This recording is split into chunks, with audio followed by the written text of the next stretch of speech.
ស្មារតីតែមួយក្រុមយុវជនបូជាការពារយុត្តិធម៌ក្រុមការបញ្ជាផ្ទាល់ពីអ្នកអង្គការលេងណាវត្តាបន្តស្រាក់ដៃគ្នាដល់រឹងមាំរៀបចំស្បៀងអាហារលើកទឹកចិត្តគាំទ្រកងទ័ពជូមុខនិងប្រជាជនភាសាក្នុងកលៈទេសៈស្មារតីតែមួយការពារជាតិពីខ្មាំងសត្រូវក្រុមយុវជនបូជាការពារយុត្តិធម៌ក្រុមការដឹកនាំរបស់អ្នកអង្គការលេងណាវត្តានៅថ្ងៃទី16ខែធ្នូនេះបាននឹងកំពុងបន្តស្រាក់ដៃគ្នាបង្ហាញស្មារតីសាមគ្គីផ្ទៃក្នុងដ៏រឹងមាំនិងការលើកទឹកចិត្តគាំទ្រកងទ័ពជូមុខនិងប្រជាជនភាសាជាពិសេសបង្ហាញការគាំទ្រនិងជឿជាក់សម្ដេចតេជោសម្ដេចធិបតីរាជរដ្ឋាភិបាលនិងវីរៈកងទ័ពដ៏អង់អាចក្លាហានដើម្បីការពារបូរណភាពទឹកដី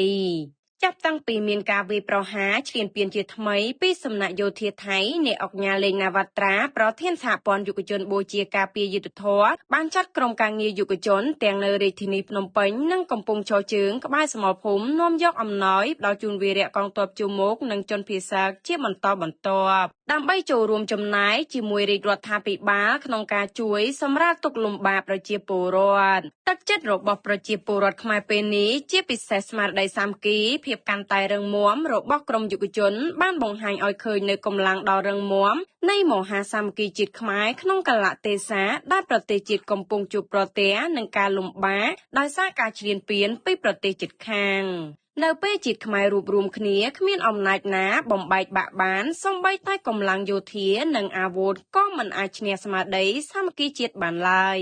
នេះគឺជាមូលហេតុដែលមហាសាមគ្គីជាតិតែងតែជាកម្លាំងស្នូលសម្រាប់ការពារប្រទេស